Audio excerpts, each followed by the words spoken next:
naadiga akhriska qoraalkii halkaran ayaa habeenkii xalay toole ku soo bandhigay magaalada Burco buugsumadiisu ah jab jacayl ay qortay qoraada yaro Faadimo Siciid oo guuro oo kamid ah dhalinyarada qoraayada ee ku nool magaalada Burco munaasabadani oo kulmisay bahda qalinleyda dhalinyarada haween iyo mas'uuliyiin kale oo ka kala socday ururada kala duwan ee ka dhisan magaalada Burco waxaana ugu horeyntiba munaasabadani ka hadlay isla markaana sharaxay qiimaha uu buugani xambaarsan yahay iyo waxqabadka naadiga akhriska qoraalka halkaran xubno kamid ah naadiga halkaran iyo dhalinyaradii ka soo qayb gashay munaasabadani waxaana hadaladoodii kamid ahaa soo dhaweeyo naadiga akhriska qoraalkii halkaran sanadun sheegay waa qolaysu dhiib imika waxa uu jiray muddo ku siman ilaa hadda 9 sano iminka ayuu toban jirsan yahay insha Allah taala muddo imika inaga xigto ayaama kooban nabaynta sanadka ka xigta ayaa ooga hadhay inuu toban jirsan insha Allah taala waxaanu soo dhaweynaynaa cid kasta oo jecel in sidaan caawa Faadimo Siciid oo guro loo maamusay ku jecel in iyadu bulshadeeda u maamusto oo jecel in horumar la taaban karo soo kordhiso waxaanu jecelahay inay halkaraan noqoto gacanka ay soo raaci lahaayeen ee ummadda ku horima lahaayeen insha Allah taala hablaha oo qurayaan haana xataa raggu ha qoraan oo waxa la qorode ilaa tan iyo tii caduma waxa la ma taqaana war Soomaalidu waa orolo wax isku sheegtaa imika waxaad maqlaysaa ayda saas laga sheekeynaysaa ma laga sheekeynay goorma ka baxayna marka hadda xataa wax kasta adigu eeg waxay ahaanayaan wax kasta nooca markaas aynu tan ugu guurno waxaan u baahanahay laba shay oo kaliya ah labada shay maxay yihiin ka koobaad waa inaan qalinka dhiirigelino oo bal qofkani qalinka hadraawi wuxuu leeyahay qalinka wax suuraya kugu sima halka doonto saaxiib kal furan weeye sunta fara ku hayntiisa waliga hasiidin daawan hadraawi wuxuu maalintan ka garaabayay uu gabayga sameynayay ee ahayd in qalinka la xoojiyo waxba la qoro bal waxay doontaa ahaatee waayo wixii la qoraa hadhade umada wixii loo qoraa u hadhaya marka aynu bal qalinka ku xoojino hadii la ka dhigo Faadimo Siciid oo guure oo inu bandhiga buugeeda jacaylka joognana aad baynu u soo dhaweynaynaa marar labaad iyo marar saddexaad iyo marar afraad baynu rajaynaynaa inay buug fara badan inoo qorto dad wax allaale iyo wuxuu yahay waan garan weyn waxaan idhi dadna maasay yar baan ku cabiraya waxaan idhi bal jacaylku waa maxay ma jugulaata ruug iyo iskariin la jaqay iyo bahda jul dareenka ma in la isjantaayo afka la isjugsiyo hiba waan ku jecelahay awada ma jibsado waxaan jir la miisa bal jacaylku waa maxay ma hablaan jawaab maynamadan jawaab me jeegada ka xirtee suuqa istijabiye marba inaan jaleece loo joogi waaya ma inaad jarma waxa la leeyahay garan waaya moogta ma inamadan jawaab me suuqa istijabiye marba ma inaad jarmaado suuqa istijabiso marba inaan aad jidho jidhar haligaysa walaal markaan raalahow ma hablahan Germany iyo Europe loo jiraaye shandada isku jooxe marba gaari jooja taxi magaran maynan ari la joogtiyo inaan geel la joogo jiic wada harsaday ba warbal la qaadkan wuxuu waa maxay waxa la leeyahay waan garan waaya moogta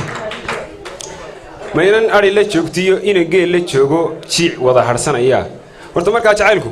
anu garan ba waayo waxa la leeyahay wuxuu yahay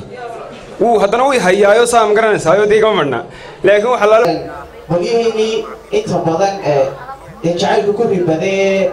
la jiifayna waxa leeyahay buuggan wuxuu ka dhigto oo kolkaad akhridaan wax badan buu ku tari doonaa haddii Ilaahay ka dhigo haddii aad ku jabtay oo jacaylka weydina dee wadadii aad mari lahayd ama runtii aad kaga badbaadi lahayd inaad noloshaada runtii u sii murgiso oo aad kaga badbaadi oo runtii wadaadki doontaa ku dheeraan maayo waxaan u celinayaa walaashay Faadimo si ay inoo sii wadaagto in badan baan gaabiyoon xafiday in badan baan xijiyay oon ku xidhay xayndaabe in badan baan xamilay aadama xantiisiiye caawan si sheegaya xogtaan mudaba haye xubi bay saaqo igu xayaabaystay xulay beerkiyo wadnaha dhaxmaaxay xididado xoreystay bogayga ka samaystay xiriye xilli aan la filay lixadoo helay xalanahan jeclaaday ka xushay gayaankay kala baxay xartaydii ee siday xurmaba wuxuu la tay garaad same anna aan xariiqday نقول هالقبس معلا ونقولهم بلينا مريم حرمو ما يمي لك قبس ماي سيدي حرمة با وحول التيجرات سمي أنا عن حريق دي أحد ويقبر حميد كيكم الناس دي بدنتيني waxaan doonayaa inaan fariin halkan idiin mariyo oo aan idinka codsado mar iyo laba iyo saddex jeer weligeena waan codsanayo waan codsan doonaaye inaad ila soo celisaan dhaqankii hablaha Soomaaliyeed oo aynu subeeciyada ka dhigano maryahan aynu xidhxidhano iyo waxaan aynu ku labisano oo aynu suuqa u soo galino inagoo qaab kale oo asturan sidaan animka u xidhanahay iyo si ka duwan oo kale asturan bay idinka u xidhnaan doona si uu dhaqankeenu u soo noqdo iyo sumadeeni sida adimka midabkiina u daasateen baan doonayaa inaan midabkiina iyo waxa weeyaan maryihiina waa soo celisaan meel dayacana aan la idinka helin nimadana waxaan leeyahay warda shaarkiini baan oo ninna ma ogola inuu kalar ustaga shaar kalarkiisu cad yahay oo ustaga inuu xidhnaado suuqa ku maro warna ilaaliya mas'uul baan naga tihiin ilaahay idinku nagu kiin og yahay haddii aad nagu khamaartaan annaguna waanu aayabeelaynaa haddii aanu aayabeelana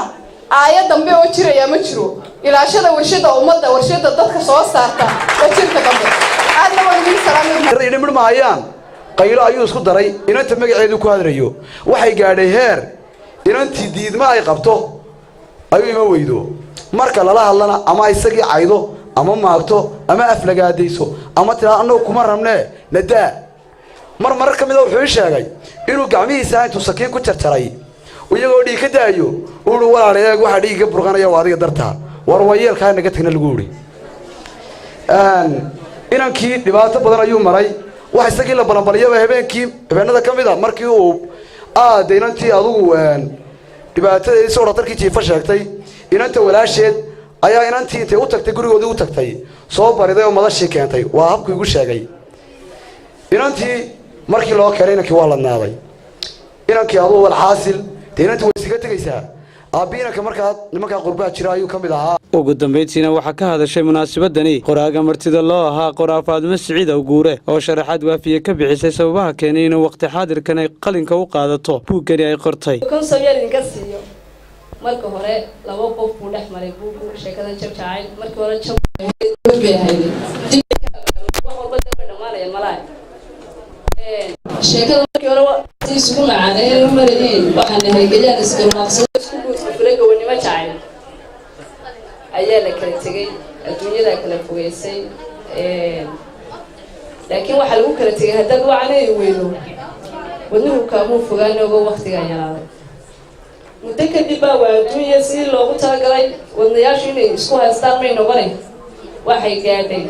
wadnuhu garaamaya gariirka kunka ka daran gogaankeed meynaya gasiin kala buusanoo gobasha waan hiifaya gobaansa kuqodaya gunaadku halkuu ka kacay adaan goobka kaaga dhigay Khadir Cabdirasaaq Saleebaan Khadir Hanad Bulsha TV Burco